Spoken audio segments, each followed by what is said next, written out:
Шын мәнісінде зайырлы деген сөз ол жаңағы діннің қандай да бір шариғаттың болмаса қандай да бір канондық қағидаттарын басшылыққа алмайтын мемлекет деп түсінеміз ғой ең бастысы.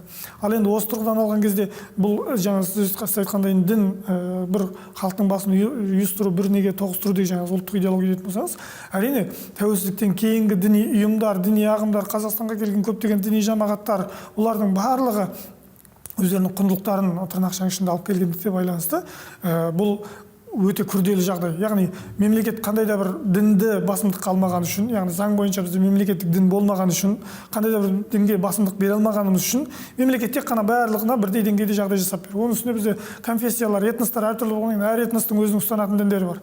Оның барлығына жағдай жасамасақ, жаңа халықаралық адам құқықтары мәселелері бар, діни сенім бостандығы мәселелері бар, біз өзіміз қабылдаған заңдар бар, соған қайшы келетіндіктен мемлекет бәріне жағдай жасап мүмкіндік. Тек құқықтық заңдыққа жаңағы қағидаттарға қайшы келмесе, заңға қайшы келмесе, мемлекет олардың барлығына былайша айтқанда кедергі келтіруге құқы жоқ.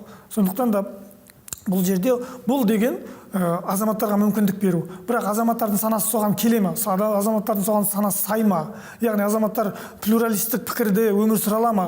Мысалы, қазір біз ол жағынан өте үлкен артта қалдық деп айтуға болады. Өйткені діни сана, немесе құқықтық сана, зайырлық санасы, өркениеттік сана бұл азаматтардың бір-бірін қабылдау деңгейіне байланысты.